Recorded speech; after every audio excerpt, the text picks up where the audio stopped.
اعوذ باللہ من الشیطان الرجیم بسم اللہ الرحمن الرحیم یا ایھا الذین آمنوا لا تحرموا طیبات ما احل اللہ لکم ولا تعتدوا ان اللہ لا يحب المعتدین صدق اللہ العظیم۔ شرائع سماویہ میں کھانے پینے کی چیزوں میں حلت و حرمت، تحلیل و تحریم جو ہے یہ بہرحال ایک اہم موضوع ہے۔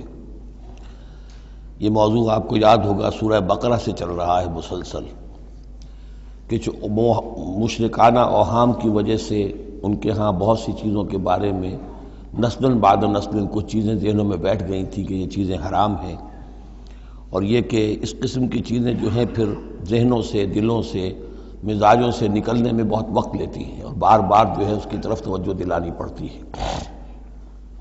فرمایا یا ایھا الذین آمنوا، اہل ایمان، لا تحرموا طیبات ما احل اللہ لکم، نہ حرام ٹھہرا لو ان پاکیزہ چیزوں کو جنہیں اللہ نے تمہارے لیے حلال ٹھہرایا ہے، ولا تعتدوا، اور حد سے تجاوز نہ کرو۔ یہ بھی ہوتا ہے کہ کچھ لوگ اپنے تقویٰ کے جوش میں اور بہت زیادہ نیکی کے جذبے میں بھی بہت سی چیزیں کہ جو حلال ہیں ان کو اپنے اوپر حرام کر بیٹھتے ہیں۔ ان اللہ لا يحب المعتدین، یقیناً اللہ تعالی حد سے تجاوز کرنے والوں کو پسند نہیں کرتا۔ وَكُلُوا مِمَّا رَزَقَكُمُ اللَّهُ حَلَالًا طَيِّبًا، کھاؤ ان چیزوں میں سے جو تمہارے رب نے تمہیں دی ہیں، اللہ نے دی ہیں، جو حلال بھی ہیں طیب بھی ہیں، حلال ہوں قانونی طور پر، صاف ستھری ہوں، پاک ہوں۔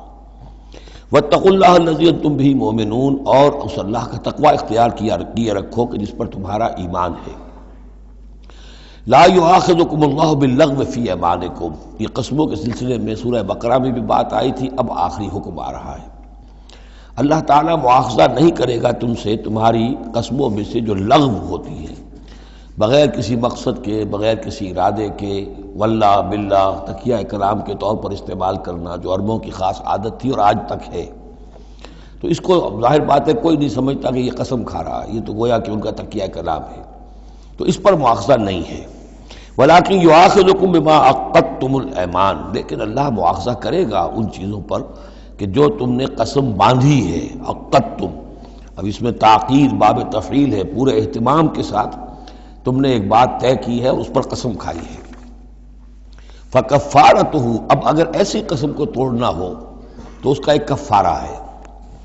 فَكَفَّارَتُهُ إِطْعَامُ عَشَرَةِ مَسَاكِينَ مِنْ أَوْسَطِ مَا تُطْعِمُونَ أَهْلِيكُمْ، اس کو کھانا کھلانا ہے 10 مساکین کو، محتاج کو، وہ اوسط کھانا کہ جو تم اپنے گھر والوں کو کھلاتے ہو۔ او کسوتہم، یا پھر ان کو کوئی کپڑا دینا ہے۔ او تحریر رقبہ، یا تیسری شکل یہ ہے کہ کسی غلام کو آزاد کرنا ہے۔ فمن لم یجد، اور اگر کسی کے پاس ان تینوں کی کوئی صورت موجود نہ ہو، کوئی بالکل فقیر ہے اور بالکل اس کے پاس کچھ نہیں ہے، مفلس ہے، فصیام ثلاثۃ ایام، تو 3 دن کے وہ روزے رکھے۔ ذالک کفارۃ ایمانکم اذا حلفتم، یہ کفارہ ہے تمہاری قسموں کا جبکہ تم وہ قسم کھا بیٹھو۔ واحفظوا ایمانکم، اور اپنی قسموں کی حفاظت کرو۔ کذالک، اس کا مطلب یہ نہیں کہ لازماً ان کو برقرار رکھو، یعنی کہ قسم اگر ایسی ہے کہ جو کھولنی ہے، توڑنی ہے، جذبات میں کھا بیٹھے ہیں تو کفارہ دو، یہ بھی اس کی حفاظت میں آ گیا۔ واحفظوا ایمانکم کذالک یبین اللہ لکم آیاتہ لعلکم تشکرون، اس طرح اللہ تعالیٰ تمہارے لیے اپنی آیات کو واضح فرما رہا ہے تاکہ تم شکر کرو، حق ادا کرو۔ یا ایھا الذین آمنوا، اب یہ شراب اور جوئے کے بارے میں بھی آخری حکم۔ یا ایھا الذین آمنوا انما الخمر والمیسر والانصاب والازلام رجس من عمل الشیطان فاجتنبوہ لعلکم تفلحون، اہل ایمان، یقیناً شراب اور جوا اور بت اور پانسے یہ سب گندے کام ہیں، شیطان کے عمل میں سے ہیں۔ فاجتنبوہ، تو اس سے بچ کر رہو، لعلکم تفلحون، تاکہ تم فلاح پاؤ۔ تو شراب اور جوا تو پہلے بھی آ چکا ہے، لیکن انصاب اور ازلام وہ تقسیم کرتے تھے پانسوں کے ذریعے سے اور پھر ازلام کے ذریعے سے، ان کا وہ بھی ایک جوئے کی قسم بن جاتی تھی۔ تو ان تمام چیزوں کو جو ہے رجس من عمل الشیطان قرار دیا۔ انما یرید الشیطان ان یوقع بینکم العداوۃ والبغضاء، یقیناً شیطان تو یہ چاہتا ہے کہ ان چیزوں کے ذریعے سے تمہارے اندر دشمنی اور بغض پیدا کر دے۔ یہ بہت اہم بات ہے کہ شراب کے نشے میں بھی انسان چونکہ اپنا ہوش اور شعور کھو بیٹھتا ہے، تو اب اسے کچھ معلوم نہیں کیا بکواس اس نے کی ہے، کیا کر رہا ہے، اس سے بھی یہ ہے کہ بہت سے جھگڑے شروع ہو جائیں گے، فساد شروع ہو جائے گا۔ آپ کو معلوم ہے کہ بہت بڑے بڑے راز جو ہیں اس زمانے میں، بڑی بڑی حکومتوں کے، امپائرز کے، سپر پاورز کے، وہ شراب کے نشے میں جو ہیں وہ چرا لیے جاتے ہیں اور وہ راز نکل جاتے ہیں۔ تو اللہ تعالیٰ یہ ان چیزوں سے تمہیں بچانا چاہتا ہے، اور شیطان چاہتا ہے کہ تمہارے مابین عداوت اور بغض پیدا کر دے۔ اسی طریقے سے جوئے میں بھی چونکہ آدمی دیکھ رہا ہے، وہ کچھ اس نے ہارا، پھر کچھ اور ہارا، پھر کچھ اور ہارا، ایک وقت آتا ہے کہ پھر وہ برسٹ ہو جاتا ہے غصے میں اور وہ آگ بگولا ہو جاتا ہے، اس لیے کہ ظاہر بات ہے اسے نظر آ رہا ہے کہ جو مجھ سے جیت رہا ہے وہ کسی محنت کی وجہ سے نہیں جیت رہا ہے۔ اگر تو کوئی محنت ہو، کوئی کوشش ہو، کسی نے کمایا ہو، تو ظاہر بات ہے اسے انسان گرج نہیں کرتا کہ ٹھیک ہے اس نے محنت کی ہے اور اس نے مجھ سے یہ مزدوری لی ہے یا مجھ سے یہ کمائی حاصل کی ہے۔ لیکن یہ کہ ایک وقت آتا ہے کہ پھر جواری جو ہے وہ آپے سے باہر ہو جاتا ہے۔ انما یرید الشیطان ان یوقع بینکم العداوۃ والبغضاء فی الخمر والمیسر، شیطان تو یہ چاہتا ہے کہ اس شراب اور جوئے کے ذریعے سے تمہارے اندر، تمہارے مابین دشمنی اور بیر پیدا کر دے، اور اس سے بھی آگے وہ یصدکم عن ذکر اللہ وعن الصلاۃ، اور یہ کہ تمہیں روکے رکھے اللہ کی یاد سے اور نماز سے۔ یہ معاملہ بھی شراب کا تو بالکل واضح ہے، لیکن یہ کہ جوئے میں بھی یہ ہوتا ہے کہ ایک آدمی دفعہ اس میں لگ جائے تو پھر یہ ہے کہ وہاں سے نکلنا مشکل ہوتا ہے۔ جیسے تاش کا معاملہ ہے یا اور شطرنج ہے، یہ کھیل ایسے ہیں کہ جن کے اندر لگ کر پھر انسان جو ہے ان چیزوں سے غافل ہو جاتا ہے۔ فَهَلْ أَنْتُمْ مُنْتَهُونَ، تو اب باز آتے ہو یا نہیں؟ یہ انداز جو ہے یہ بڑا سخت ہے۔ اس میں پس منظر میں کیا ہے کہ تمہیں سب سے پہلی بات جو کہی گئی تھی، یسألونک عن الخمر والمیسر قل فیہما اسم کبیر ومنافع للناس واسمہما اکبر من نفعہما، تو تمہیں سمجھ لینا چاہیے تھا، اسی وقت بات آ جانا چاہیے تھا۔ جو رخ تھا اللہ تعالیٰ کی جو مصلحت تھی، شریعت کا جو رخ تھا وہ تو واضح ہو گیا تھا۔ خیر چلیے اس پر بھی تم نے نہیں مانا، پھر اگلا قدم ہم نے اٹھایا اور کہا کہ اگر شراب کے نشے میں ہو تو نماز کے قریب نہ جاؤ۔ اس سے تو پھر اب پوری طریقے سے واضح ہو جانا چاہیے تھا کہ دین کی اہم ترین چیز جو ہے وہ نماز ہے، صلاۃ و عماد الدین، دین کا ستون ہے، اور یہ جو شے ہے وہ ہمیں نماز سے روک رہی ہے، تو تمہیں چھوڑ دینا چاہیے تھا۔ بہرحال اب یہ کہ آخری بات ہماری طرف سے آ گئی ہے، فَهَلْ أَنْتُمْ مُنْتَهُونَ، تو اب بھی باز آؤ گے کہ نہیں؟ وَأَطِيعُوا اللَّهَ وَأَطِيعُوا الرَّسُولَ، اور اطاعت کرو اللہ کی اور اطاعت کرو رسول کی صلی اللہ علیہ وسلم، وَاحْذَرُوا، اور بچتے رہو۔ فَإِن تَوَلَّيْتُمْ فَاعْلَمُوا أَنَّمَا عَلَىٰ رَسُولِنَا الْبَلَاغُ الْمُبِينُ، اور اگر تم پھر جاؤ گے، پیٹھ موڑ لو گے، ہمارے اس حکم سے سرتابی کرو گے، فَاعْلَمُوا، تو جان لو، أَنَّمَا عَلَىٰ رَسُولِنَا الْبَلَاغُ الْمُبِينُ، کہ ہمارے رسول پر تو ذمہ داری ہے صاف صاف پہنچا دینے کی۔ یہ حکم اللہ کا ہے، اللہ کا حکم پہنچانا رسول کے ذمہ تھا، رسول نے پہنچا دیا، اپنا کام کر دیا۔ اب معاملہ ہوگا اللہ کا اور تمہارا، اللہ تم سے نپٹے گا، تم سے حساب لے گا۔ یہ جو اب اگلی آیت آ رہی ہے، یہ بھی قرآن مجید کے فلسفہ، حکمت اور دین کی بڑی گہری باتوں کے ضمن میں بہت بنیادی آیت ہے، اور اس کا پس منظر یہ ہے کہ جب شراب کے بارے میں اتنا سخت انداز آیا کہ یہ رجسن، گندے کام ہیں، عمل شیطان میں سے ہیں، باز آتے ہو کہ نہیں، تو بہت سے مسلمانوں کو تشویش ہو گئی کہ ہم جو شراب پیتے رہے، اتنا عرصے تک پیتے رہے، یہ گندگی تو ہماری ہڈیوں میں بیٹھ گئی ہوگی۔ آج کا کوئی شخص کہے گا کہ میرا شاید کوئی سیل بھی نہ ہو جسم کا کہ جس میں شراب کے اثرات نہ پہنچ گئے ہوں، تو میں کیسے پاک ہوں گا؟ کس طریقے سے یہ چیز جو ہے اب یہ گندگی میرے جسم میں سے دھلے گی؟ تو یہ تشویش جو ہے اس کو رفع کرنے کے لیے، جیسے تحویل قبلہ کے وقت تشویش ہو گئی تھی کہ 16 مہینے جو ہم نے نمازیں پڑھی، اگر اصل قبلہ تھا کعبہ اور ہم نمازیں پڑھتے رہے بیت المقدس کی طرف رخ کر کے، تو وہ نمازیں تو ضائع ہو گئی، اور نماز ہی تو ایمان ہے۔ وَمَا كَانَ اللَّهُ لِيُضِيعَ إِيمَانَكُمْ، نہیں اللہ تعالیٰ تمہارے ایمان کو ضائع کرنے والا نہیں ہے۔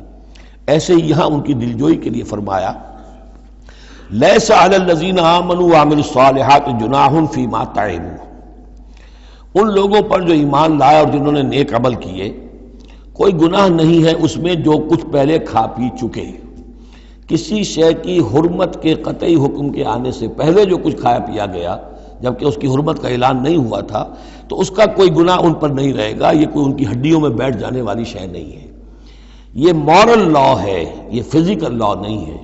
فزیکل لا میں تو ہوتا ہے کہ کچھ چیزوں کے اثرات جو ہیں وہ دائمی ہو جاتے ہیں، مورل لا میں تو یہ ہے کہ بڑے سے بڑا گناہ ہو، کوہ احد جتنے گناہ ہوں، صدق دل سے توبہ کی جائے، سب صاف ہو جائیں گے۔ التائب من الذنب کمن لا ذنب لہ، گناہ سے حقیقی معنی میں توبہ کرنے والا بالکل ایسے ہے جیسے اس نے کبھی گناہ کیا ہی نہیں تھا، وہ تو نامہ اعمال جو ہے بالکل دھل جاتا ہے۔ لہذا اس تشویش کو اپنے قریب مت آنے دو۔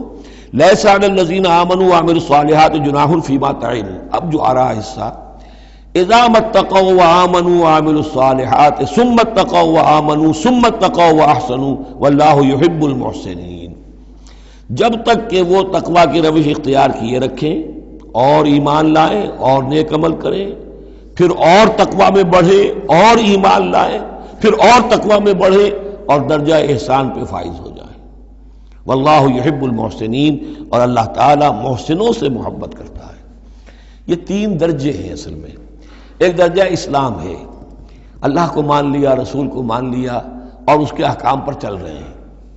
ایک اس سے اوپر کا درجہ آ جاتا ایمان، کہ وہ یقین کے درجے میں قلب میں وہ ایمان اتر گیا ہو اب، اور جب یہ ایمان قلب کے اندر اتر گیا ہے، وَلَٰكِنَّ اللَّهَ حَبَّبَ إِلَيْكُمُ الْإِيمَانَ وَزَيَّنَهُ فِي قُلُوبِكُمْ، تو اب انہی اعمال میں، نماز پہلے بھی پڑھ رہا تھا، اب نماز کی اور شان ہوگی، اس کی بھی اور کیفیت ہوگی، اس کی زندگی کے اندر ایک نیا رنگ آ جائے گا، صبغۃ اللہ ومن احسن من اللہ صبغہ۔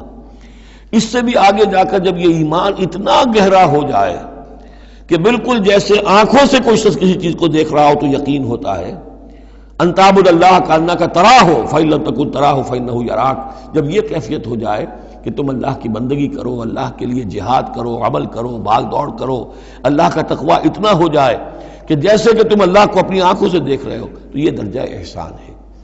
حدیث جبرائیل کے جس کو کہا گیا ام السنہ، جیسے سورہ فاتحہ ام القرآن، اساس القرآن، ایسے حدیث جبرائیل ہے ام السنہ، اور ام السنہ میں یہ ساری بات آئی ہے کہ حضرت جبرائیل انسانی شکل میں حضور کی خدمت میں آئے، صحابہ کا مجمع تھا، وہاں انہوں نے سوال کیے، اخبرنی عن الاسلام، مجھے بتائیے اسلام کیا ہے۔ اسلام میں بھی ایمان تو ہے نا، قانونی ایمان، زبانی ایمان تو ہے، لیکن اس کے ساتھ اعمال علیحدہ گنے گئے۔ اس سے اوپر جب ایمان دل میں اتر گیا، اب یہ ایمان کی وہ جو شکل ہے، اس میں اب عمل کو علیحدہ ذکر کرنے کی ضرورت ہی نہیں، اس مرحلے پر آ کر لازماً عمل درست ہو جائیں گے، جبکہ ایمان دل میں اتر چکا ہے اور دل میں یقین بن کر جاگزیں ہو گیا ہے، اور پھر اور گہرا چلا گیا۔ یوں سمجھیے کہ جتنا جتنا درخت اوپر جا رہا ہے، جڑ نیچے جا رہی ہے نا، جڑ اور ایمان کی گہری ہوئی، اسلام سے ایمان بن گیا، اور گہری ہوئی، اب یہ تیسری منزل احسان کی اس پر فائز ہو گئی۔ تو جب پوچھا گیا کہ اخبرنی عن الاحسان، اے نبی مجھے بتائیے احسان کیا ہے، تو آپ نے جواب دیا، اور یہ جواب تین روایتوں میں تین مختلف الفاظ میں ہے۔ ان تعمل للہ کانک تراہ، ان تخشى اللہ کانک تراہ، ان تعبد اللہ کانک تراہ فإن لم تکن تراہ فإنہ یراک، یہ تینوں میں ہے۔ اللہ کی بندگی، اللہ کی پرستش، اللہ کے لیے بھاگ دوڑ، اللہ کے لیے عمل، اللہ کے لیے جہاد، یہ انسان ایسی کیفیت سے سرشار ہو کر رہا ہو گویا کہ اپنی آنکھوں سے اللہ کو دیکھ رہا ہے۔ تو جب اللہ سامنے ہوگا تو کیسے کچھ ہمارے جذبات عبدیت ہوں گے، کیسی کیسی ہماری قلب کی کیفیات ہوں گی۔ اس دنیا میں بھی یہ کیفیت حاصل ہو سکتی ہے، لیکن یہ اگر بہت کم لوگوں کو حاصل ہو تو اس سے ایک نچلا درجہ بھی ہے احسان کا، کہ کم سے کم یہ بات ہر وقت مستحضر رہے کہ اللہ مجھے دیکھ رہا ہے۔ فَإِن لَمْ تَكُن تَرَاهُ فَإِنَّهُ يَرَاكَ۔ تو یہ تین درجے ہیں جو یہاں آئے، کہ ایک بیس لائن ہے لیس علی الذین آمنوا وعملوا الصالحات، یہ بیس لائن ہے، جناح فیما طعموا اذا ما اتقوا۔ اصل میں ایک کتاب مولانا مودودی صاحب کی ہے، تحریک اسلامی کی اخلاقی بنیادیں، اور بڑی اچھی کتاب ہے، اسلام، ایمان، احسان، لیکن ساتھ ہی تقوی، چار الفاظ انہوں نے لیے ہیں اور چار مراتب قرار دیے ہیں۔ اس میں سے تشریحات تو ساری ٹھیک ہیں، لیکن میں ترتیب کے اعتبار سے اس آیت کی روح سے میرے نزدیک اس میں ایک اصلاح کی ضرورت ہے۔ تقوی کوئی مقام نہیں ہے، تقوی وہ اسپرٹ ہے، ڈرائیونگ اسپرٹ، جو دھکا دیتی رہے گی اور اوپر اٹھائے گی۔ چنانچہ تقوی کی یہاں کی تکرار ہو رہی ہے کہ بیس لائن سے تقوی نے اوپر آپ کو کیا، اب آپ اذا ما اتقوا وآمنوا وعملوا الصالحات، آپ کے ایمان اور عمل صالح میں اور رنگ پیدا ہو گیا۔ ثم اتقوا، پھر تقوی اور بڑھا، تقوی نے آپ کو اور اوپر اٹھایا۔ ثم اتقوا وآمنوا، پھر اب وہ ایمان یقین والا ایمان حاصل ہو گیا۔ اب یہاں عمل صالح کے علیحدہ ذکر کی ضرورت ہی نہیں، جب دل میں ایمان اتر گیا تو حضور نے فرمایا کہ الا ان فی الجسد مضغۃ اذا صلحت صلح الجسد کلہ واذا فسدت فسد الجسد کلہ، تو اس کے حوالے سے اب پورا کا پورا جسم ٹھیک ہو جائے گا۔ ثم اتقوا، پھر تقوی اور ہے تو اس کے نتیجے میں وَأَحْسَنُوا، درجہ احسان پر فائز ہو جائے انسان۔ اللہم ربنا اجعلنا منہم واللہ یحب المحسنین، اللہ اپنے ایسے محسن بندوں کو، درجہ احسان تک پہنچ جانے والے بندوں کو، جیسا کہ اس سے پہلے آیا تھا عمو وسمو، ایک غلط راستہ ہے کہ اندھے ہو گئے بہرے ہو گئے، اللہ نے پھر ڈھیل دی اور اندھے ہو گئے اور بہرے ہو گئے، اللہ نے اور ڈھیل دی اور اندھے ہو گئے اور بہرے ہو گئے، ایک وہ ہے، اور ایک راستہ یہ ہے، اسلام ہے، ایمان ہے، احسان ہے، اور تقویٰ جو ہے اس میں درجہ بدرجہ انسان کو ترقی دلاتا جا رہا ہے۔ یا ایھا الذین آمنوا لیبلونکم اللہ بشیء من الصید تنالہ ایدیکم ورماحکم لیعلم اللہ من یخافہ بالغیب، کیونکہ اس سورہ مبارکہ کے شروع میں آئی تھی یہ آیت کہ جب تم احرام کی حالت میں ہو تو تم شکار نہیں کر سکتے، تو اب اللہ تعالیٰ کی ایک سنت ہے، وہ آزماتا ہے، سخت ترین امتحان لیتا ہے۔ فرض کیجئے کہ ایک قافلہ جا رہا ہے بیچارے حاجیوں کا، اور انہوں نے احرام باندھا ہوا ہے، کوئی شے نہیں ہے، کھانے کے لیے کچھ نہیں ہے، لیکن اب جو ہے ہرن صاحب جو ہے اٹکیلیاں کرتے ہوئے قریب آ رہے ہیں، اور وہ پکڑ نہیں سکتے، قتل نہیں کر سکتے، احرام میں ہیں، بھوک بھی ہے، لیکن یہ کہ چاہے تو ذرا سا نیزہ مارے تو ہرن کو پکڑ کو جو ہے وہ شکار کر لیں، یا ویسے ہی بھاگ کر پکڑ لیں، لیکن یہ کہ اس کی اب ان کو اجازت نہیں ہے۔ تو اللہ تعالیٰ ایسا کرتا تھا، فرمایا یا ایھا الذین آمنوا، اہل ایمان، لیبلونکم اللہ، لازماً اللہ تمہیں آزمائے گا، بشیء من الصید، شکار کے ذریعے سے، تنالہ ایدیکم ورماحکم، جن کو کہ پا لیں گے آسانی سے تمہارے ہاتھ اور تمہارے نیزے، لیعلم اللہ من یخافہ بالغیب، تاکہ اللہ دیکھ لے کہ کون ہے وہ لوگ کہ جو غیب میں ہوتے ہوئے بھی اللہ سے ڈرتے رہتے ہیں، کہ موقع ہے، بھوک بھی ہے، ہرن بھی بالکل پاس ہے، بالکل قابو میں ہے، جیسے چاہے شکار کر لے، لیکن ہاتھ بندھے ہوئے ہیں اس لیے کہ احرام باندھا ہوا ہے۔ تو جس کے دل میں ایمان ہوگا وہ اپنی بھوک کو برداشت کرے گا، اللہ کے حکم کو نہیں توڑے گا۔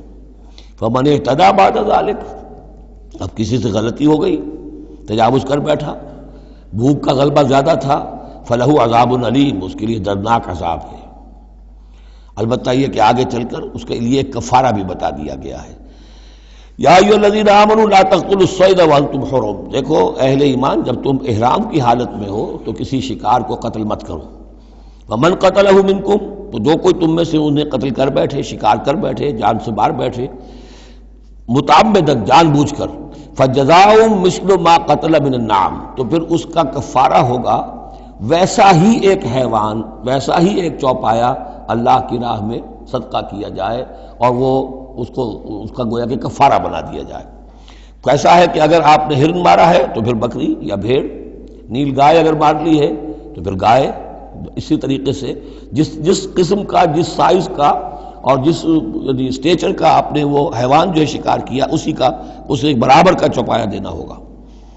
فجزاء مثل ما قتل من النعم یحکم بہ ذوی عدل منکم، دو آدمی تمہارے جو ہوں معتبر، وہ چاہیے کہ وہ اس کی گواہی دے کہ ہاں یہ جانور جو اس نے شکار کیا ہے یہ اس کے برابر ہو جائے گا۔ ہدیم بالغ الکعبہ، اور یہ ہدی ہوگی اب یہ جانور، کعبے تک اس کا پہنچنا ہے، کعبے کی نظر ہوگا یہ، او کفارۃ، یا پھر اس کا ایک کفارہ اور بھی ہے، طعام و مساکین، کچھ مساکین کو کھانا کھلانا، صدقہ فطر کے حساب سے ہے یہ جو فقہا نے لکھا ہے، او عدل ذالک صیامن، یا اتنے ہی روزے رکھنا۔ وہ بھی دیکھنا ہوگا کہ جانور جو تھا، بکری تھی، ہرن تھا، کتنے آدمی اس کو کھا سکتے تھے، اتنے آدمیوں کو کھانا کھلاؤ، یا پھر اتنے دن کے جو ہے وہ عدل ذالک صیامن روزے رکھو، لیذوق وبال امرہ، تاکہ وہ اپنے کیے کا کی سزا جو ہے وہ پالے۔ عفا اللہ عما سلف، اللہ معاف کر چکا ہے جو کچھ کے پہلے ہو چکا۔ ومن عادا، لیکن جو پھر ابھی دوبارہ کرے گا، اعادہ کرے گا، فینتقم اللہ منہ، تو اللہ تعالیٰ اس سے انتقام لے گا۔ واللہ عزیز ذو انتقام، اور یقیناً اللہ تعالیٰ زبردست ہے، انتقام لینے والا، بدلہ لینے والا۔ احل لکم صید البحر وطعامہ متاعا لکم، البتہ یہ کہ اگر کشتیوں کے ذریعے سے، جہازوں کے ذریعے سے حاجی لوگ آ رہے ہوں تو ان کے لیے چھوٹ ہے، وہ احرام کی حالت میں بھی جو مچھلی ہے اس کا شکار کر سکتے ہیں۔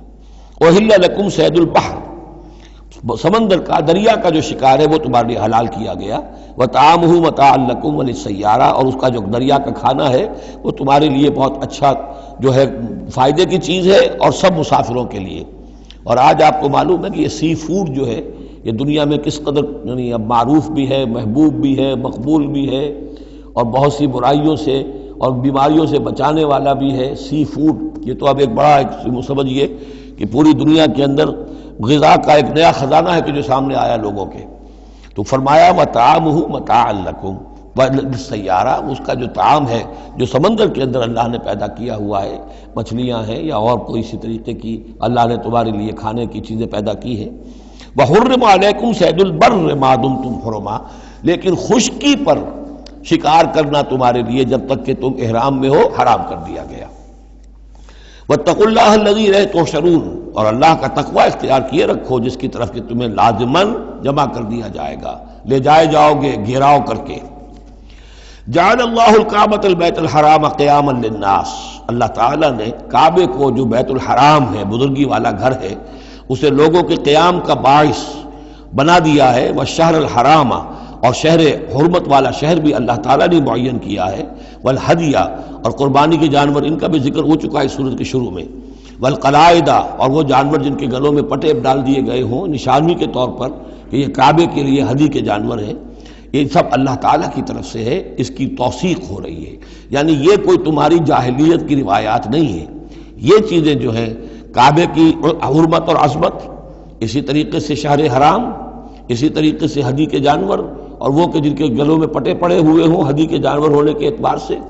ذالک لتعلموا ان اللہ یعلم ما فی السماوات و ما فی الارض، یہ اس لیے کہ تم اچھی طرح جان لو کہ اللہ تعالیٰ کو آسمانوں اور زمین کی ہر شے کا علم حاصل ہے۔ ان اللہ بکل شیء علیم، اللہ تعالیٰ ہر چیز کا علم رکھتا ہے۔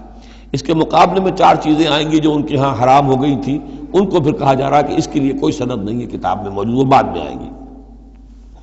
اعلموا ان اللہ شدید العقاب، جان لو کہ اللہ تعالیٰ سزا دینے میں بہت سخت ہے۔ وان اللہ غفور الرحیم، اور اللہ غفور اور رحیم بھی ہے، یعنی اس کی تو دونوں شانیں ہیں۔ اب تم دیکھو کہ تم اپنے آپ کو کس شان کے ساتھ متعلق کر رہے ہو، کس کا مستحق بنا رہے ہو، اس کی عقوبت کا یا اس کی رحمت اور مغفرت کا۔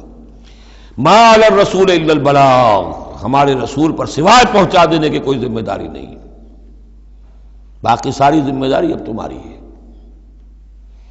واللہ یعلم ما تبدون وما تکتمون، اور اللہ جانتا ہے جو کچھ کہ تم ظاہر کرتے ہو اور جو کچھ کہ تم چھپاتے ہو۔ قل لا يستوي الخبيث والطيب، اے نبی کہہ دیجئے ناپاک اور پاک برابر نہیں ہو سکتے۔ ولو اعجبك کثرت الخبیث، چاہے ناپاک شے کی کثرت جو ہے وہ تمہاری آنکھوں کو اچھی لگے۔ آدمی تو چاہتا ہے بہتات ہونی چاہیے بس ہر چیز کی، ناجائز حرام سے آیا ہوا مال ہو جمع ہو گیا ہے اچھا لگے گا آپ کو، ہے خبیث ہوں۔ تو خبیث اور طیب برابر نہیں ہو سکتے، چاہے کثرت جو ہے خبیث کی وہ جو آنکھوں کو چکا چوندھ تو کرتی ہے، نظر کو خیرہ کرتی ہے، چمک تہذیب حاضر کی۔ فاتقوا اللہ یا اولی الالباب لعلکم تفلحون، تو اللہ کا تقوی اختیار کرو اے ہوش مندو تاکہ تم فلاح پاؤ۔ یا ایھا الذین آمنوا لا تسألوا عن اشیاء ان تبد لکم تسؤکم، اہل ایمان ان چیزوں کے بارے میں سوال نہ کرو کہ وہ اگر تم پر کھول دی جائیں، واضح کر دی جائیں تو تمہیں اچھی نہیں لگیں گی، تمہیں بری لگیں گی۔ بعض چیزوں کی طرف سے اللہ تعالیٰ نے خود خاموشی اختیار کی ہوتی ہے، خام خواہ سوال کر کر کے اور اس کو اپنے اوپر جو ہے ذمہ داری کو بڑھا لینا، یہ بھی ایک جو خاص قسم کی مذہبی ذہنیت ہوتی ہے، کھودنے کریدنے کی اور بال کا کھال اتارنے کی، اس کا نتیجہ یہ نکلتا ہے۔ چنانچہ حج کے بارے میں جب آیت نازل ہوئی وَلِلَّهِ عَلَى النَّاسِ حِجُّ الْبَيْتِ مَنِ اسْتَطَاعَ إِلَيْهِ سَبِيلًا، یہ سورہ آل عمران میں ہم پڑھ آئے ہیں۔ تو ایک صاحب کھڑے ہو گئے کہ حضور کیا ہر سال فرض ہے؟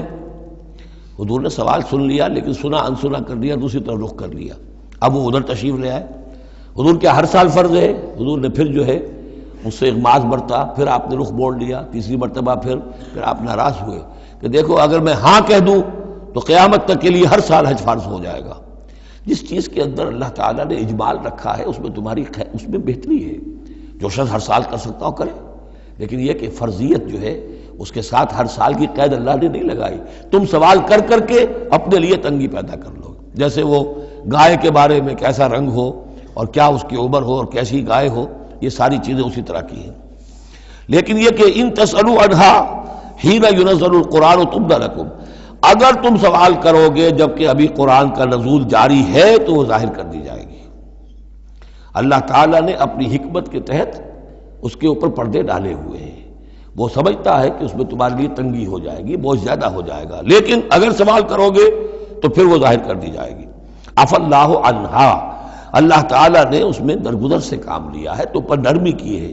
یہ کسی نسیان کی وجہ سے نہیں ہے، بھول کی وجہ سے نہیں ہے، غلطی کی وجہ سے نہیں ہے، معاذ اللہ. واللہ غفور رحیم، غفور حلیم، اللہ غفور ہے اور حلم والا ہے. قد سألها قوم من قبلکم ثم اصبحوا بها کافرین، تم سے پہلے کی قوم یہ اہل کتاب جو ہے اسی قسم کے سوال کرتے رہے اور پھر یہ کہ وہ اس کے انکار کرنے والے بن گئے. اب یہاں وہ چار چیزیں بھی آ رہی ہیں کہ جو ان کے ہاں بہت زیادہ مقدس ہو گئی تھی. ما جعل اللہ من بحیرۃ ولا صائبۃ ولا وسیلۃ ولا حام. وہاں کیا تھا؟ جعل اللہ الکعبۃ البیت الحرام قیاما للناس والشہر الحرام والہدی والقلائد. یہ چار چیزیں ان کی توثیق ہو گئی کہ یہ تو واقعتاً اللہ کی شریعت کے اجزاء ہیں، ان کا احترام اور ان کی حرمت کو ملحوظ رکھنا لازم ہے. یہ چار چیزیں یہ تمہارے جاہلیت کے دور کے جو مشرکانہ اوہام ہیں ان کی یادگاریں ہیں، اس کے لیے اللہ کی طرف سے کوئی سند نہیں.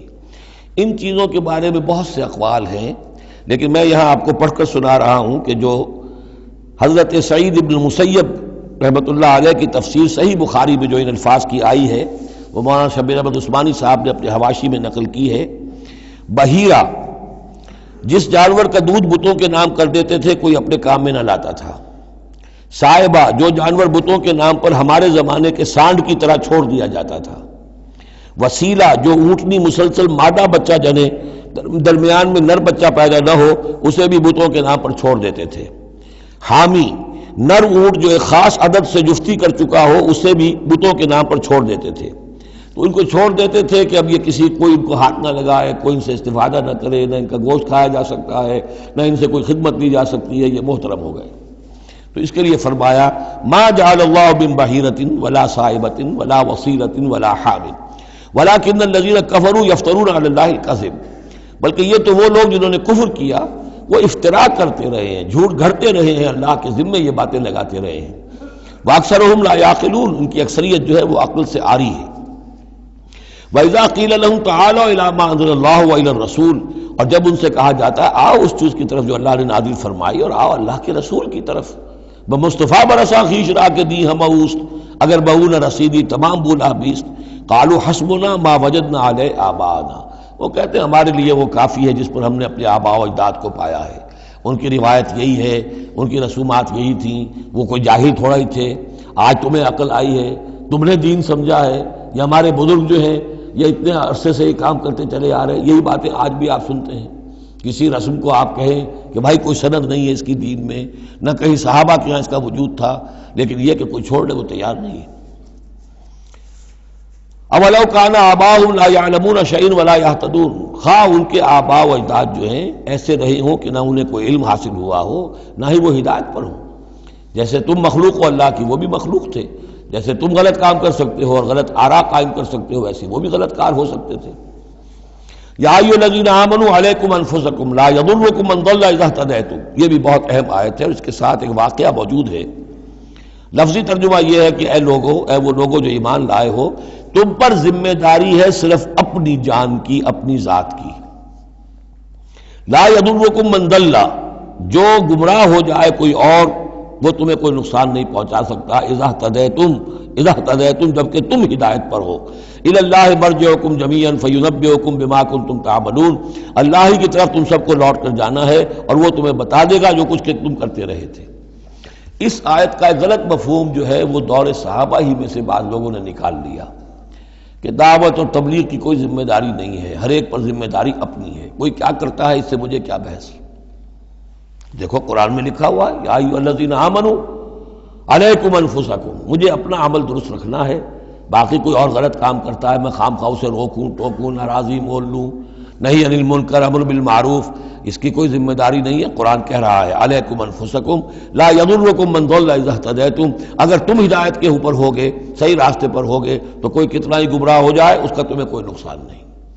تو حضرت ابوبکر رضی اللہ تعالیٰ عنہ نے پھر خطبہ دیا باقاعدہ کہ لوگوں میں دیکھ رہا ہوں کہ تم اس آیت کا مطلب غلط سمجھ رہے ہو.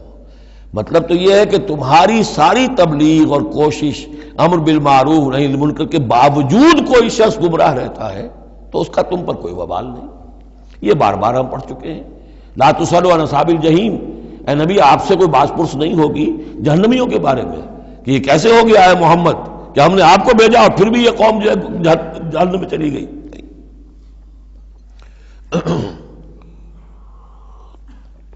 لیکن جہاں تک دعوت، تبلیغ، نصیحت، نہی عن المنکر، امر بالمعروف، یہ فرائض میں سے ہے. یہ فرض ساقط نہیں ہوتا اس آیت کی روح سے، بلکہ تمہاری ساری کوشش کے باوجود اب کوئی شخص ہے، والد ہے، بچہ فرض کیجئے اس کا کہیں آوارہ ہو گیا ہے، اپنی امکانی حد تک کوشش کیے جا رہا ہے، نہیں بچہ راستے پر آ رہا، تو ظاہر بات ہے کہ اللہ کے ہاں اگر اس نے پوری کوشش کی ہے، جد و جہد کی ہے، کوئی کوتاہی نہیں چھوڑی ہے اس میں، تو اب اس کا وبال اس پر تو نہیں آئے گا.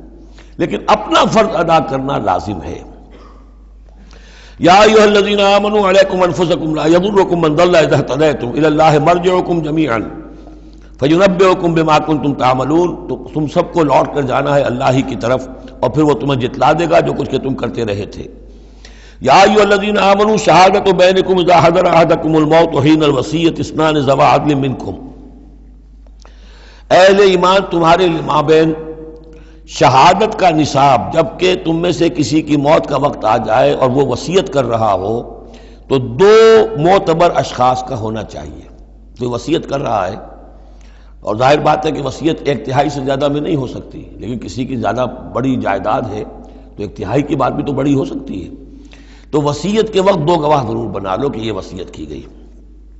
او آخران من غیرکم، اور وہ جو گواہ ہیں وہ تمہارے لوگوں میں سے ہونے چاہیے، خاندان میں سے، اس آبادی میں سے، قبیلے میں سے، جو معروف ہوں، جانتے ہوں.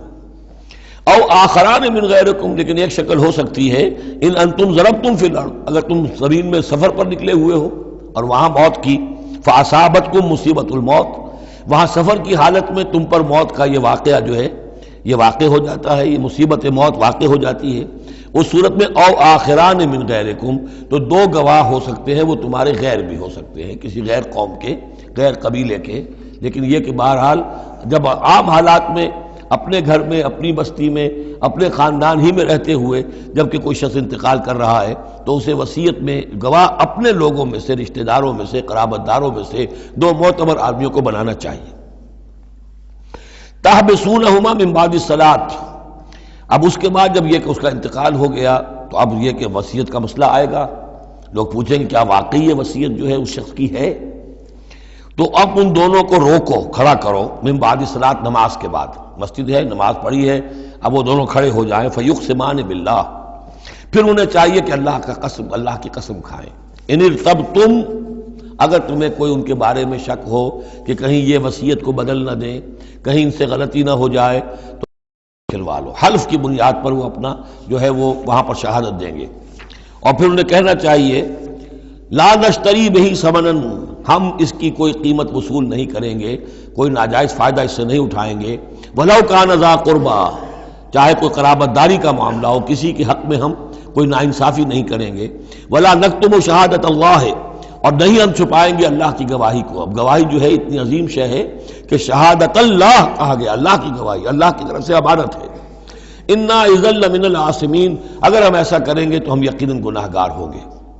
فإن عثر على انهم استحقا اسما، پھر اگر یہ خبر ہو، یہ شک ہو، یہ اطلاع ملے کہ ان دونوں نے تو گناہ کمایا ہے، جھوٹ بولا ہے، حلفیہ بیان بھی غلط دیا ہے، وصیت میں ترمیم کی ہے، وصیت کو بدل دیا ہے، اس کے باوجود کہ نماز کے بعد حلف اٹھا کر یہ بات کر رہے ہیں. آخر انسان ہے، ہر معاشرے میں ہر طرح کا انسان ہر وقت موجود رہتا ہے.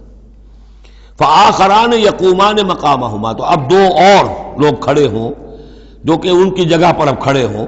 من الذین استحق علیہم العریان، کہ جن کے حق کو تلف کیا ہے ان پہلوں نے. وہ کھڑے ہوں گے اب کہ ہمارا حق یہ لوگ تلف کر رہے ہیں، وصیت کے اندر انہوں نے خیانت کی ہے۔ فیقسمان باللہ، اب وہ قسم کھائیں گے اللہ کی، لشہادتنا احق من شہادتہما، ہماری گواہی زیادہ حق ہے، برحق ہے، صحیح ہے، درست ہے ان کی گواہی سے، وما اعتدینا، اور ہم نے ہرگز کوئی زیادتی نہیں کی ہے، انا اذا لمن الظالمین، یقیناً اس صورت میں ہم ظالم ہوں گے۔ ذالک ادنا، یہ طریقہ کار قریب تر ہے اس سے، ان یاتوا بالشہادۃ علی وجہہا، کہ لوگ شہادت کو بالکل صحیح فیس ویلیو پر پیش کریں، کیونکہ انہیں یہ معلوم ہوگا کہ ہم نے جھوٹی قسم کھا بھی لی، تب بھی جو دوسرا فریق ہے وہ بھی اگر قسم اٹھا گیا تو ہماری وہ جھوٹی قسم جو ہے وہ بھی ضائع ہو جائے گی، لہذا وہ پھر اس کی ہمت نہیں کریں گے۔ یہی معاملہ ہے کہ جو آئے گا، اگر کوئی کسی شخص کو اپنی بیوی کے اوپر شک ہے، شک کیا اس نے دیکھا ہے بدکاری کرتے ہوئے، تو وہ اگر 4 مرتبہ قسم کھا کر کہے کہ جو میں کہہ رہا ہوں میں نے دیکھا ہے اور اس نے یہ بدکاری کی ہے، تو وہ 4 گواہوں کے برابر ہو جائے گی ایک شخص کی گواہی۔ لیکن یہ کہ اس کا جواب بھی یہ ہے کہ بیوی بھی اگر 4 مرتبہ قسم کھا کر کہہ دے کہ یہ جھوٹ بول رہا ہے، مجھ پر تہمت لگا رہا ہے، تو اس کی جو گواہی ہے وہ ساقط ہو جائے گی۔ تو یہ دونوں طرف سے اللہ تعالیٰ نے بیلنس کیا ہے کہ تاکہ یہ دونوں امکانات موجود رہیں۔ ذالک ادنیٰ ان یاتوا بالشہادۃ علی وجہہا، یہ قریب تر ہے، اس سے مناسب تر ہے کہ لوگ گواہی جو ہے وہ صحیح شکل میں پیش کریں، اور یخافوا ان ترد ایمان بعد ایمانہم، کہ انہیں یہ خوف رہے کہ قسمیں جو ہیں لوٹا دی جائیں گی، الٹی کر دی جائیں گی ان کی قسموں کے بعد۔ واتقوا اللہ واسمعوا، اور ڈرتے رہو اور سنتے رہو اور سن رکھو، واللہ لا یہدی القوم الفاسقین، اللہ ایسے فاسقوں کو ہدایت نہیں دیتا۔ اب یہ آخری 2 رکوع جو ہے سورہ مبارکہ کے، اس میں جو ایک نقشہ کھینچا گیا ہے وہ حضرت مسیح علیہ السلام اور ان کے ساتھ اللہ تعالیٰ کا ایک مخاطبہ اور مکالمہ قیامت کے دن کا، اور اس کے پس منظر میں یہ گویا کہ پوری ایک داستان ایک نئی شان سے سامنے آتی ہے۔ یوم یجمع اللہ الرسل، اس دن کا تصور کرو جس دن اللہ تعالیٰ تمام رسولوں کو جمع کرے گا۔ فیقول ماذا اجبتم، اور پوچھے گا آپ لوگوں کو کیا جواب ملا تھا، آپ کی قوموں نے کیا معاملہ کیا آپ کے ساتھ۔ قالوا لا علم لنا، وہ کہیں گے ہمیں کچھ معلوم نہیں، اللہ تعالیٰ کی جناب میں زبان کھولنے سے بچیں گے۔ انک انت علام الغیوب، اللہ تو سب کچھ جاننے والا ہے، غیبوں کا جاننے والا ہے، علام الغیوب ہے، تمام چھپی باتوں کا جاننے والا ہے، تیرے تجھ پر منکشف ہے۔ اذ قال اللہ یا عیسی ابن مریم، اب خاص پیشی جو ہے وہ ہو رہی ہے حضرت عیسیٰ ابن مریم کی۔ وہ دنیا میں پوجے گئے، اللہ کے بیٹے بنائے گئے، ثالث و ثلاثہ قرار دیے گئے، لہذا اب ان کو جو شرمندگی اٹھانی پڑے گی اللہ تعالیٰ کے سامنے، اس کا نقشہ کھینچا گیا ہے۔ اذ قال اللہ یا عیسی ابن مریم اذکر نعمتی علیک، اور جب کہے گا اللہ تعالیٰ کہ اے مریم کے بیٹے عیسیٰ ذرا میرے ان انعامات کو یاد کرو جو تم پر ہوئے، وعلی والدتک، اور تمہاری والدہ پر ہوئے، اذ ایدتک بروح القدس، جبکہ میں نے تمہیں مدد پہنچائی، تائید کی تمہاری روح القدس سے، جبرائیل کے ذریعے سے، تکلم الناس فی المہد وکہلا، تم نے گفتگو کی لوگوں کے ساتھ، بگھوڑے میں بھی، گود میں بھی، انفینسی میں بھی، اور کہلن، اور پوری طریقے سے جوان اور پورے طریقے سے وہ ایک ایڈلٹ کی حیثیت سے بھی۔ وَإِذْ عَلَّمْتُكَ الْكِتَابَ وَالْحِكْمَةَ وَالتَّوْرَاةَ وَالْإِنْجِيلَ، اب وہ الفاظ آگے آل عمران والے، اور یاد کرو ہمارے اس احسان کو جب میں نے تمہیں سکھائی کتاب بھی اور حکمت بھی، یعنی تورات بھی اور انجیل بھی، درمیان کا واو یعنی کے معنی میں آئے گا، واو تفسیر۔ وَإِذْ تَخْلُقُ مِنَ الطِّينِ كَهَيْئَةِ الطَّيْرِ بِإِذْنِي، اور یاد کرو جب کہ تم بناتے تھے گارے سے پرندے کی ایک شکل میرے حکم سے، فَتَنفُخُ فِيهِ فَتَكُونُ طَيْرًا بِإِذْنِي، پھر تم اس میں پھونک مارتے تھے تو وہ ایک اڑتا ہوا پرندہ ہو جاتا تھا میرے حکم سے۔ وَتُبْرِئُ الْأَكْمَحَ وَالْأَبْرَصَ بِإِذْنِي، اور تم اچھا کر دیتے تھے مادرزاد اندھے کو بھی اور کوڑھی کو بھی میرے حکم سے۔ وَإِذْ تُخْرِجُ الْمَوْتَىٰ بِإِذْنِي، اور جب کہ تم مردے کو کھڑا کر دیتے تھے، چلنے والا بنا دیتے تھے، بِإِذْنِي، میرے حکم سے۔ وَإِذْ كَفَفْتُ بَنِي إِسْرَائِيلَ عَنْكَ، اور یاد کرو میرے اس احسان کو کہ میں نے بنی اسرائیل کے ہاتھ روک لیے تم سے، ان کے ہاتھ تم تک نہیں پہنچنے دیے۔ یہ وہی واقعہ ہو گیا کہ حضرت مسیح گرفتار نہیں ہوئے۔ حضرت مسیح کو عین اس وقت جب کہ وہ پولیس والے داخل ہوئے باغ میں، 4 فرشتے اترے ہیں اور لے کر آسمان پر چلے گئے۔ وَإِذْ كَفَفْتُ بَنِي إِسْرَائِيلَ عَنْكَ، میں نے ہاتھ روکے رکھے بنی اسرائیل کے تجھ سے۔ اِذْ جِئْتَهُم بِالْبَيِّنَاتِ، جب تم ان کے پاس آئے کھلے معجزوں کے ساتھ۔ فقال الذين كفروا منهم، تو کہا ان لوگوں نے جنہوں نے ان میں سے کفر کیا، ان هذا الا سحر مبین، نہیں ہے یہ تو بالکل کھلا یقیناً ان ھذا الا نہیں ہے یہ مگر کھلا جادو۔ وَإِذْ أَوْحَيْتُ إِلَى الْحَوَارِيِّينَ، اور پھر ذرا یاد کرو میرے اس احسان کو کہ میں نے اشارہ کر دیا، دل میں ڈال دیا وحی کی حواریین کی طرف۔ یہ وحی خفی، حواریین کو ظاہر بات ہے وحی جلی جو ہے، وحی نبوت تو نہیں آ سکتی، لیکن جیسے کہ شہد کی مکھی کے لیے وحی کا لفظ آ گیا ہے، آسمانوں کو وحی کی اللہ تعالیٰ نے، تو یہ وحی خفی ہے۔ وَإِذْ أَوْحَيْتُ إِلَى الْحَوَارِيِّينَ، اور جب میں نے اشارہ کیا، الہام کر دیا حواریین کو، ان آمنوا بی وبرسولی، ایمان لاؤ مجھ پر بھی اور میرے رسول پر بھی۔ قالوا آمنا واشہد باننا مسلمون، اور انہوں نے کہا کہ ہم ایمان لائے اور اے عیسیٰ آپ بھی گواہ رہیے کہ ہم اللہ کے فرما برداروں میں سے ہیں۔ اذ قال الحواریون، اور ذرا یاد کرو اس واقعے کو جب کہ حواریین نے یہ کہا، یا عیسیٰ ابن مریم، اے عیسیٰ مریم کے بیٹے، حل تستطیع ربک، کیا آپ کے رب کو یہ قدرت حاصل ہے، ان ینزل علینا مائدۃ من السماء، کہ ہم پر آسمان سے ایک دسترخوان اتر آئے۔ قال اتقوا اللہ ان کنتم مؤمنین، تو عیسیٰ نے کہا کہ اللہ کا تقوی اختیار کرو اگر تم ایمان رکھتے ہو، ایسی دعائیں نہیں کرنی چاہیے، ایسے مطالبے نہیں کرنے چاہیے۔ قالوا نرید ان ناکل منہا، انہوں نے کہا نہیں، ہم چاہتے ہیں کہ آسمان سے ایک خوان اترے اور اس میں ہمارے لیے غذا ہو اور ہم اس میں سے کھائیں۔ وتطمئن قلوبنا، اور ہمارے دل بالکل مطمئن ہو جائے۔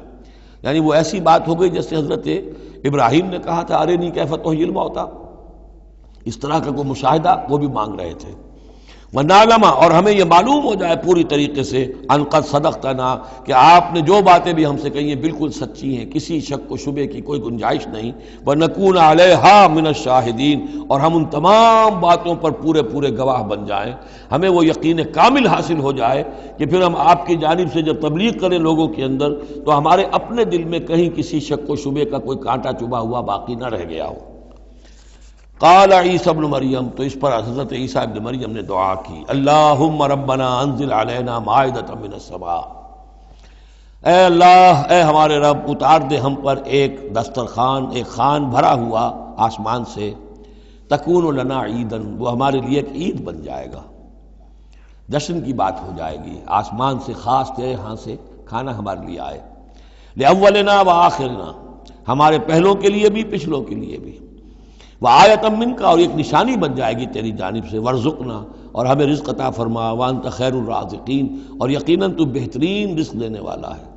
قال اللہ نے جواباً ارشاد فرمایا، انی منزلها علیکم، ٹھیک میں نازل کر دوں گا وہ تم پر، فمن یکفر بعد منکم، لیکن پھر اس کے بعد جو کوئی کفر کی روش اختیار کرے گا، فانی اعذبہ عذابا لا اعذبہ احد من العالمین، تو پھر اس کو میں وہ عذاب دوں گا جو تمام جہانوں میں کسی اور کو نہیں دوں گا۔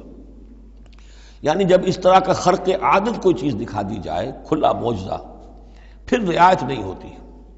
چنانچہ قوموں کا معاملہ یہی تھا، قوم سمود نے مطالبہ کیا حضرت صالح علیہ السلام سے کہ ابھی اس چٹان میں سے ایک گابن جو اونٹنی برآمد ہو جانی چاہیے، وہ اونٹنی جو ہے برآمد ہو گئی، لیکن اب رعایت نہیں تھی۔ اب اگر ایمان نہیں لاؤ گے تو اب کہہ دیا گیا چند دن ہے، تم بس ہو گئے، اب اس کے بعد ختم ہو جاؤ گے۔ اس لیے کہ اس قسم کی نشانیاں دکھانے کے بعد پھر وہ رعایت نہیں رہتی، مہلت ختم ہو جاتی ہے۔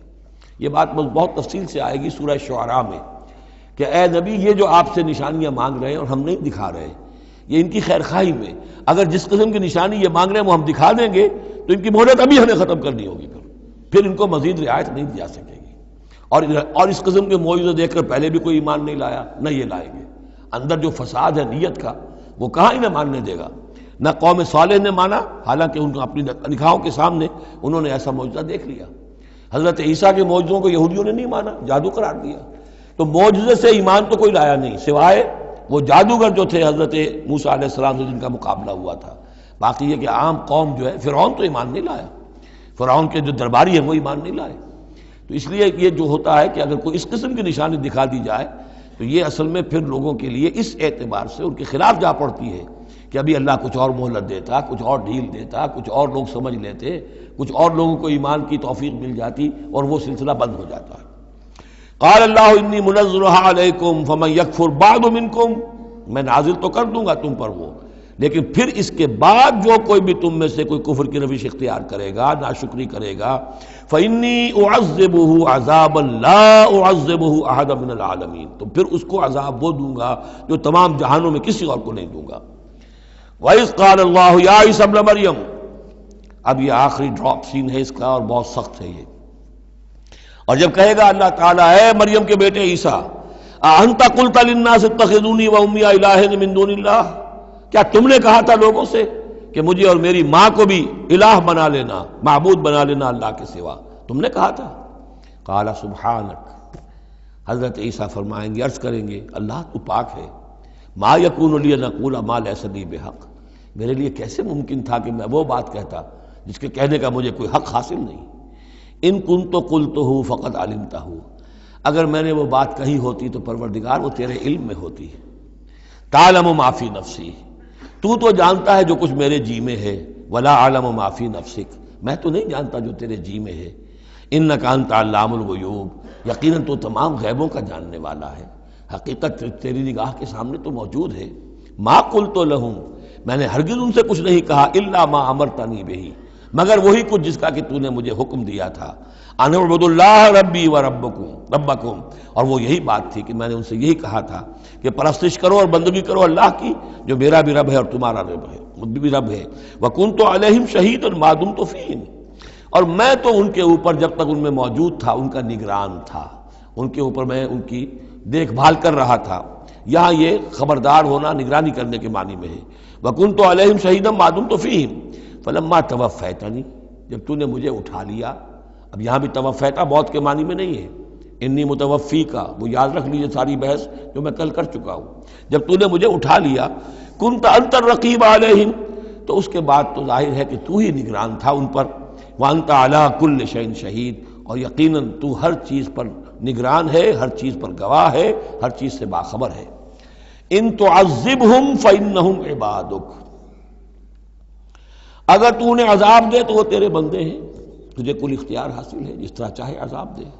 وَإِن تَغْفِرْ لَهُمْ، اور اے اللہ اگر تو انہیں بخش دے، فَإِنَّكَ أَنْتَ الْعَزِيزُ الْحَكِيمُ، تو تو زبردست ہے، حکمت والا ہے۔ یہ بہترین انداز ہے، میں درخواست بھی ہے، معافی کی درخواست بھی ہے، وہ اپنی شفقت رافت نوع انسانی کے حق میں انبیاء کے اندر جو ہوتی ہے، لیکن اس سے آگے بڑھ کے بھی نہیں کہہ سکتے۔ مقام عبدیت یہی ہے، العبد عبد وان ترقى والرب رب وان تنزل، اختیار تیرا ہے۔ ان تعذبہم فانہم عبادک، اے اللہ تو اگر انہیں عذاب دے تو تیرے بندے ہیں، تیری مخلوق ہیں۔ وان تغفر لہم، اور اگر تو معاف فرمانا چاہے تو تجھ سے تو کوئی بات پرس نہیں کر سکتا، کوئی جواب طلبی نہیں کر سکتا کہ تو نے کیسے معاف کر دیا۔ وان تغفر لہم فانک انت العزیز الحکیم، تجھے ہر اختیار حاصل ہے، تو زبردست ہے، حکمت والا ہے۔ قال اللہ ھذا یوم ینفع الصادقین صدقہم، اللہ فرمائیں گے، اب جیسے میں نے ڈراپ سین کہا تھا، یہ پوری پیشی جو ہے اس کا آخری نقشہ کیا ہوگا، اللہ فرمائے گا یہ آج کا دن وہ ہے جس دن سچوں کو ان کی سچائی فائدہ پہنچائے گی۔ قال اللہ ھذا یوم ینفع الصادقین صدقہم، ان کا صدق ان کے حق میں مفید ہوگا۔ لہم جنات تجری من تحتہا الانہار خالدین فیہا ابدا، ان کے لیے باغات ہیں جن کے دامن میں ندیاں بہتی ہوں گی، ان میں وہ ہمیشہ ہمیش رہیں گے، فیہا ابدا۔ رضی اللہ عنہم ورضوا عنہ، اللہ ان سے راضی ہو گیا اور وہ اللہ سے راضی ہو گئے۔ یہ آخری مقام ہے، رضامندی باہمی، اللہ تم سے راضی، تم اللہ سے راضی۔ رضی اللہ عنہم ورضوا عنہ، ذالک الفوز العظیم، اور یہی ہے بہت بڑی کامیابی۔ للہ ملک السماوات والارض، اللہ ہی کے لیے ہے آسمانوں اور زمین کی بادشاہی، وما فیہن، اور جو بھی ان سب میں ہے اس کی بادشاہی، اس کا اختیار اسی کے ہاتھ میں ہے، وہو علی کل شیء قدیر، اور وہ ہر چیز پر قادر ہے۔ یہاں اللہ کے فضل و کرم سے سورہ انعام، سورہ مائدہ ختم ہوئی، نوٹ کر لیجئے سورہ نساء پر پہلی منزل ختم ہو گئی تھی، سورہ مائدہ پر مکی اور مدنی جو سورتوں کے گروپ سے ان کا پہلا گروپ ختم ہو گیا۔ ایک مکی سورت سورہ فاتحہ، اگرچہ حجم میں بہت چھوٹی، مانن بہت عظیم، پورے قرآن کے ہم وزن، وَلَقَدْ آتَيْنَاكَ سَبْعًا مِنَ الْمَثَانِي وَالْقُرْآنِ الْعَظِيمِ، یہ سورہ ہجر میں آیت پڑھیں گے اور اس کے بارے میں یہی رائے ہے مفسرین کی کہ یہ سورہ فاتحہ کے بارے میں.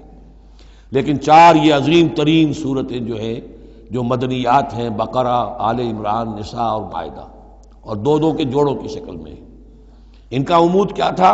ایک تو شریعت آسمانی مکمل، نمبر دو اس میں اہل کتاب سے گفتگو، رد و قضا، ان پر الزام، انہیں دعوت، وہ سارا جو کچھ تھا، ان کی غلط باتوں پر تنقید، ان کی غلط عقائد کی نفی، ان کی تاریخ کے اندر جو جو اہم واقعات ہیں ان کا تذکرہ، پھر اس کے نتیجے میں ان کا معزول کیا جانا اس منصب سے جس پر وہ 2000 برس سے فائز تھے، امت محمد صلی اللہ علیہ وسلم کا فائز کیا جانا، یہ بھی آخری درجے میں اس گروپ میں یہ بات مکمل ہو گئی.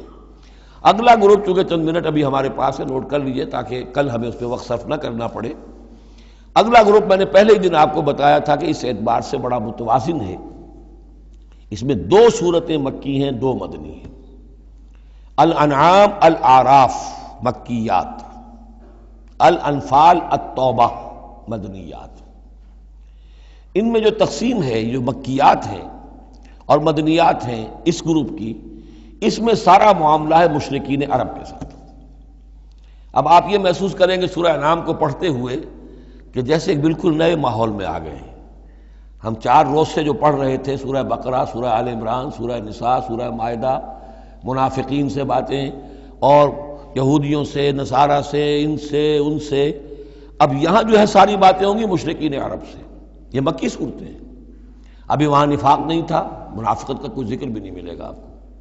ابھی اہل کتاب کا تذکرہ تو آپ کو مل جائے گا سورہ انعام کے اندر، سورہ اعراف میں، لیکن کوئی ان سے گفتگو نہیں، کوئی براہ راست خطاب نہیں. تو میں نے اس کے لیے اپنے ذہن میں ایک چیز رکھی ہوئی ہے کہ یہ 2 جنتیں ہیں قرآن مجید کے اندر. وَلِمَنْ خَافَ مَقَامَ رَبِّهِ جنتان. ایک قرآن مجید کی مکی جنت ہے، ایک قرآن مجید کی مدنی جنت ہے. مدنی جنت کی ہم سیر کر رہے تھے. یہ 4 دن سے ہم یہ 4 صورتیں جو پڑھ رہے تھے، یہ در حقیقت یہ مدنی قرآن ہے، مدنی جنت ہے، اس کی ہم نے سیر کی ہے. اب مکی قرآن میں ہم داخل ہوں گے اور اس میں یہ جو 2 صورتیں ہیں یہ حضور کے جو قیام مکہ کا دور ہے اس کے تقریباً آخری زمانے کی ہے. یہ گویا کہ اس اعتبار سے مشرکین جو تھے عرب کے اور جو بنی اسماعیل تھے ان پر اتمام حجت اسی طور سے جس طور سے کہ اہل کتاب پر اتمام حجت ہے ان مدنی صورتوں میں، اسی طور پر مشرکین عرب پر، بنی اسماعیل پر اتمام حجت ان 2 صورتوں میں ہے. پھر ان میں ایک بڑی پیاری تقسیم ہے. مکی صورتوں میں چونکہ ظاہر بات ہے کہ اہم ترین مضمون ایمان کا ہوتا ہے. اللہ کو مانو، اللہ کی نعمتوں کا اقرار کرو، اللہ کے رسول کو مانو. اور ان میں جو استدلال ہوتا ہے وہ شاہ ولی اللہ دہلوی رحمۃ اللہ علیہ کی اصطلاحات کے حوالے سے آپ کو بتا رہا ہوں کہ 2 طریقے سے اللہ تعالیٰ توحید کی طرف لوگوں کو لاتا ہے. التذکیر بآلاء اللہ، اللہ کے احسانات، اللہ کی عظمت، اللہ کی نشانیاں، اللہ کی قدرت، اللہ کی صنائیاں، یہ تو آیات آفاقیہ، آیات انفسیہ، اور اللہ کے احسانات تم پر، ان کی نعمتوں کا تذکرہ. اس کو کہتے ہیں التذکیر بآلاء اللہ، اللہ کے احسانات اور اس کی قدرت کے جو کرشمے ہیں ان کے حوالے سے یاد دہانی، تذکیر. اللہ تعالیٰ کا ایمان ہمارے اندر ہے، ڈورمنٹ ہے، بالقوہ ہے، سویا ہوا ہے. اسے جگانے کے لیے یہ آیات قرآنیہ آتی ہیں، اسے ایکٹیویٹ کرنے کے لیے وہ پوٹینشیل ایمان ایکچوئل ایمان بن جائے. لیکن اس کے لیے تذکیر ہے، یاد دہانی. اس تذکیر کا ایک پہلو ہے التذکیر بآلاء اللہ، اللہ کی نعمتوں، اس کی صنائیوں، اس کی قدرتوں کے حوالے سے اللہ کے ایمان کی دعوت. ایک ہے التذکیر بایام اللہ، اللہ کے دنوں کے حوالے سے. اللہ کے دنوں میں سب سے بڑے دن وہ ہیں جن میں اللہ تعالیٰ نے بڑی بڑی قوموں کو تہس نہس کر دیا. پوری قوم نوح غرق کر دی گئی، پوری قوم عاد برباد کر دی گئی، نسیا منسیا. پوری قوم سمود ختم کر دی گئی. چند ساتھی اہل ایمان اور وقت کے رسول بچا لیے گئے. ایک کشتی پر حضرت نوح اور ان کے ساتھی، محدود چند اہل ایمان، باقی پوری نوع انسانی اس وقت تک اتنی ہی تھی، ختم ہو گئی. اس طرح قوم عاد پوری ختم ہو گئی، حضرت ہود اور چند لوگ بچا لیے گئے. قوم سمود پوری ختم ہو گئی، حضرت صالح اور چند اہل ایمان بچا لیے گئے. قوم شعیب پوری ختم ہو گئی، مدین کے لوگ، صرف حضرت شعیب اور ان کے چند ساتھی بچا لیے گئے. عمورہ اور صدوم کی بستیاں برباد کر دی گئیں، صرف حضرت لوط علیہ السلام اور ان کی بیٹیاں وہاں سے نکل سکی ہیں، باقی پوری قوم ختم ہو گئی۔ تو یہ ایام اللہ، آل فرعون غرق کر دیے گئے۔ یہ اللہ کی سنت رہی ہے کہ جب بھی کبھی اس نے کسی قوم کی طرف رسول کو بھیجا، نبی نہیں، رسول، جب رسول بھیج دیا گیا، اب اگر قوم نے رسول کو رد کر دیا تو پھر اس کے ساتھ رعایت نہیں ہے، پھر وہ قوم ختم کر دی جائے گی، گویا کہ ثابت ہو گیا ان میں کوئی خیر نہیں ہے۔ جیسے آپ کسی باغ میں سے پتے وتے جھاڑ جھکاڑ جمع کر کے آگ لگا دیتے ہیں، تو گویا کہ یہ دنیا کے باغ کے اندر اب یہ جھاڑ جھکاڑ ہے، ان میں کوئی خیر رہا ہی نہیں۔ نبی کے رسول کے آنے کے بعد بھی یہ لوگ جو ہیں ان کی آنکھیں نہیں کھلی تو معلوم ہوا کہ اب ان کے اندر کوئی خیر نہیں ہے، تو ان کو ختم کر دیا جائے اور زمین کو پاک کر دیا جائے، یہ زمین کا بوجھ ہے، زمین کے لیے گندگی ہے، پاک کر دیا جائے۔ یہ ایام اللہ ہے جن کا ذکر قرآن مجید میں بار بار آتا ہے۔ اس کے علاوہ ایام کا معاملہ پھر ایک ابتدا ہے، ازل کے اندر کیا ہوا ہے وہ بھی تو یوم ہی ہے نا، ٹائم کے حوالے سے، اور پھر کیا ہوگا ابد میں، آخرت میں کیا ہوگا۔ یہ جو ہے سلسلہ تخلیق اور ازلی حقائق، اور پھر یہ کہ بعث بعد الموت، اور پھر کیا ہونا ہے عالم برزخ میں، اور پھر کیا ہونا ہے عالم آخرہ میں، اور پھر کیا ہوگا وہاں پر اصحاب جنت بھی ہوں گے، اصحاب جہنم بھی ہوں گے، اور وہ بھی ہوں گے کہ جو درمیان میں ہوں گے۔ تو یہ تمام چیزیں جو ہیں یہ آئیں گی سورہ اعراف کے اندر۔ تو یہ تقسیم ہے توحید کے موضوع پر، یہ دونوں صورتیں بہت جامع، لیکن اول سورہ انعام کے اندر التذکیر بآلاء اللہ، اور ثانیاً سورہ اعراف اس میں آئے گی التذکیر بایام اللہ، اس کا سب سے بڑا مضمون جو ہے وہ اس پر مشتمل ہے۔ انشاءاللہ تعالی کل ہم اس کا مطالعہ شروع کریں گے، اور اس کے بارے میں ایک روایت یہ بھی ہے اس سورہ انعام کے بارے میں کہ یہ پوری سورت ایک ہی وقت میں نازل ہوئی ہے۔ سورہ بقرہ کی آیات مختلف اوقات میں نازل، سورہ مائدہ اسی طریقے سے، لیکن یہ سورت پوری کی پوری بیک وقت نازل ہوئی ہے، اور الفاظ یہ آتے ہیں کہ 70,000 فرشتوں کے جلوں میں حضرت جبرائیل علیہ السلام اس سورت کو لے کر اترے ہیں، اور یہ پوری سورہ انعام ایک ہی نشست میں، یوں سمجھیے ایک ہی تنزیل کے اندر یہ جوں کی تو اسی طرح پوری کی پوری اتری ہے۔ بارک اللہ لی ولکم فی القرآن العظیم ونفعنی وإیاکم بالآیات والذکر الحکیم۔